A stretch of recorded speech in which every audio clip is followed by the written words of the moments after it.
Ladies and gentlemen, I am back doing more stuff to do with music because it's been a while. It's been about 2, 3 weeks, and I've taken a break mainly because I forgot.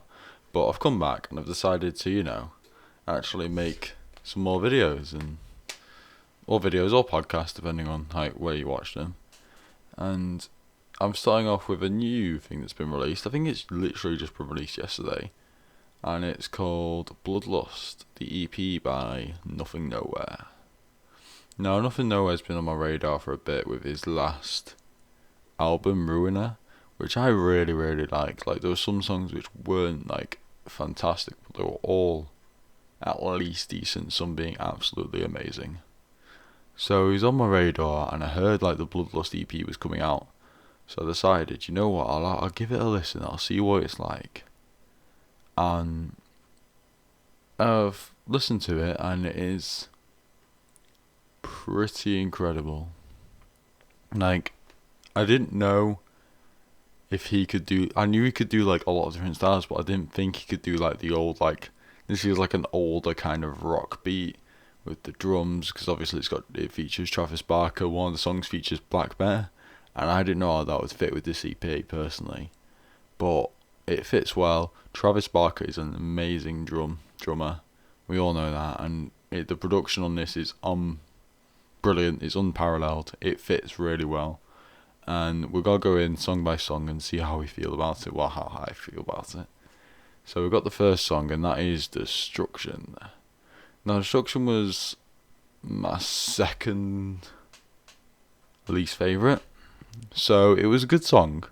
Don't get me wrong, I did really like the song, but I feel like it was the introduction, and I had really, really high hopes for it, and I was hoping they'd be better than Ruiner, but Ruiner was pretty hard to beat, and at some points it really does well, but the whole EP keeps this rock kind of theme, whereas I feel like Ruiner did so many different genres in one album that this kind of sticks to the same thing. I didn't really hear this before from Nothing Nowhere as being a new listener, and I was like, I don't really know how I feel about this. So I feel like that's why it gave me kind of that opinion on the song.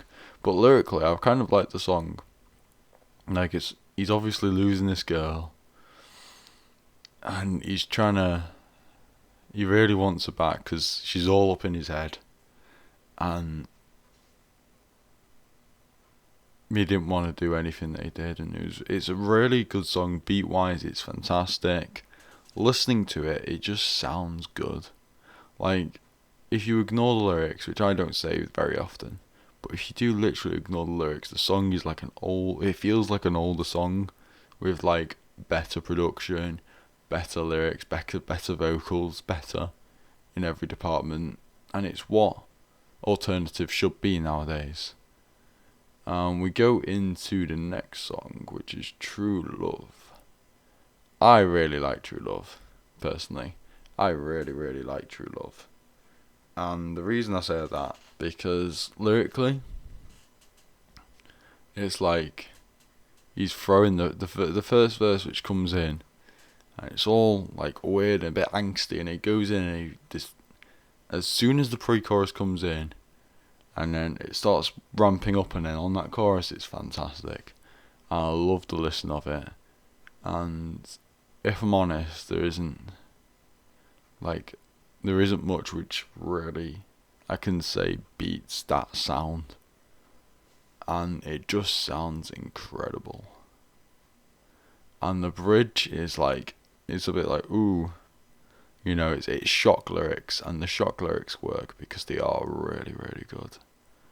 And yeah, this song it's really just a chorus and the pre-chorus for most of the song, but it fits the pre-chorus and that chorus, all of it fits well together, just being that as a song.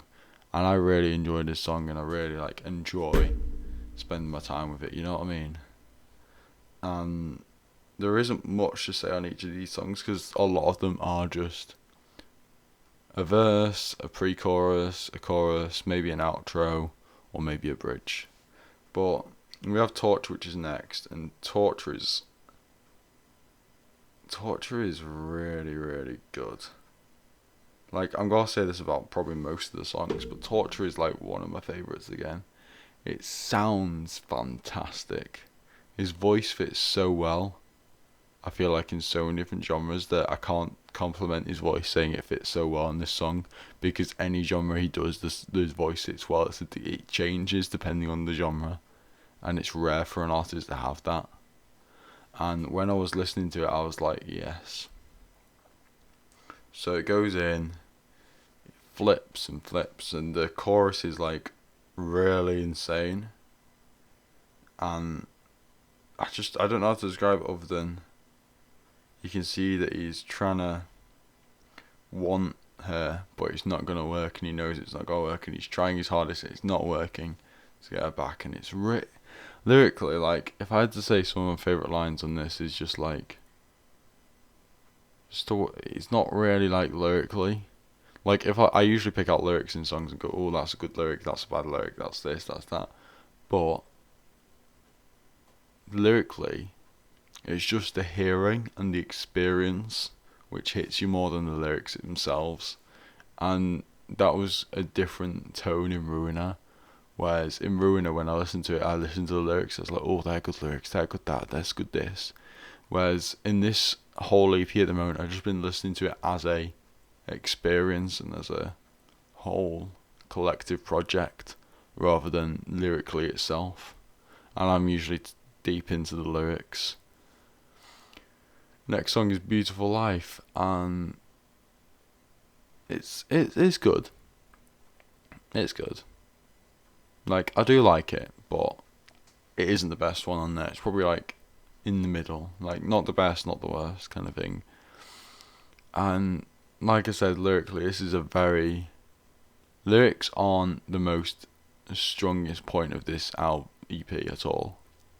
Like, when I'm listening to it, I do love the sound, the atmosphere it's giving, and that's why I love this EP so much, because you can tell they try to make that sound, that EP, the whole atmosphere of this EP brilliant.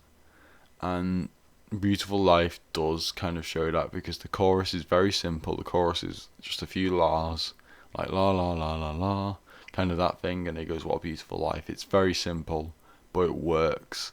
I've heard artists who do similar things before and it just doesn't work.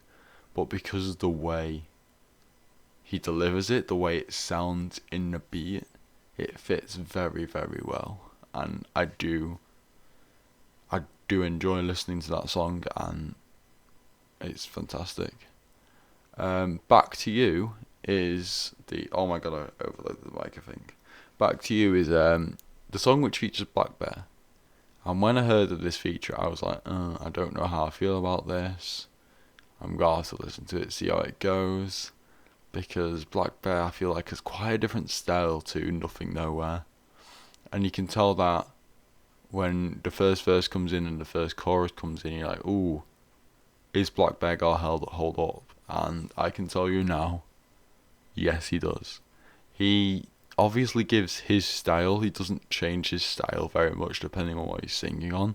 But when he does sing, it sounds very good. And he's very good at flowing to songs. Like, he'll flow to the song and it will sound good, even if the vocals like aren't as emotive as Nothing Nowhere's. The flow on this song and lyrically, it's very good. And I do enjoy this song as just one way you sit down and listen. The experience here is probably the best song, and it was the most questionable for me when I first listened to the album, EP, sorry, because I didn't expect Black Bear to be on it, if I'm completely honest, because it doesn't feel like a Black Bear kind of like thing. But I tell you what, it's a fantastic tune, and this is probably the best one, because not only does Black Bear like flow on this, the like contrast between them is incredible. The contrast between 1 minute him going in and singing, and then coming back to Nothing Nowhere with a bit of a screamy sing, it sits so well. But sadly, I feel like the EP kind of sits on a low point because I think Life Eater's the worst song on the EP. But it is not a bad song by any means. Like, I did listen to this, I was like, the other songs grabbed me quite well. I was listening to them and it grabbed me, and I was like, "Ooh, this sounds fantastic."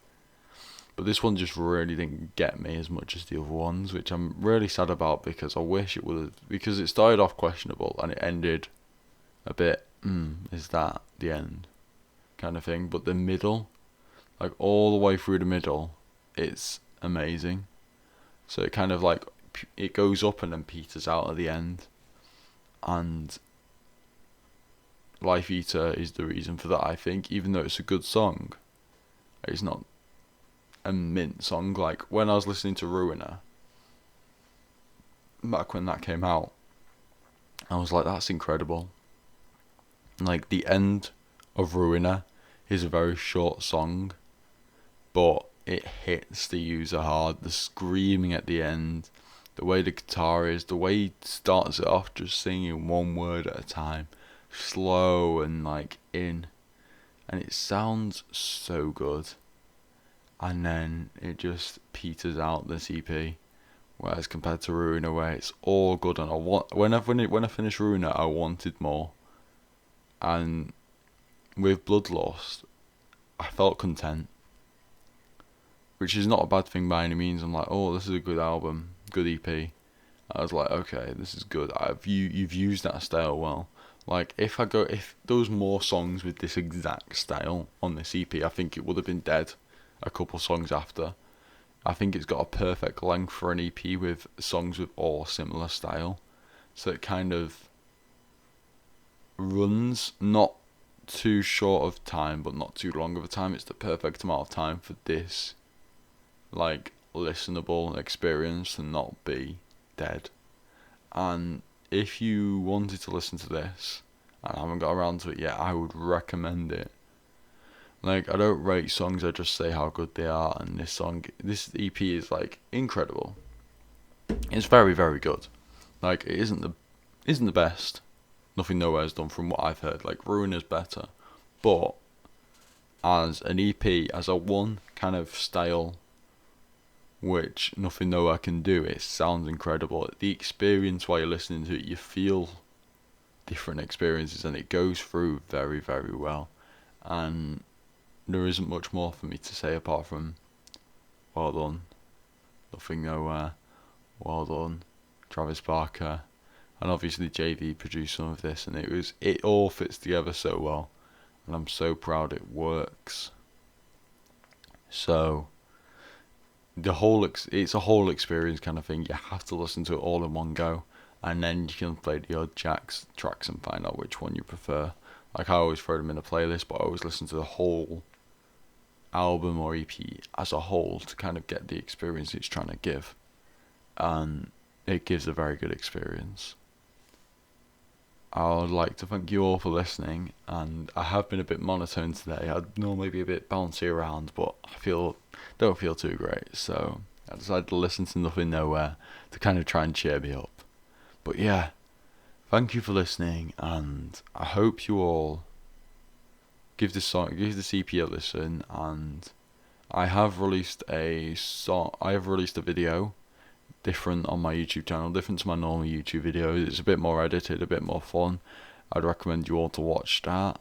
So you can find that through my Instagram bio link, or you can find me via, I think I'll put it in the description here, my YouTube of this. If you listen to it on YouTube, I'll put my SoundCloud in the description, so it's cross.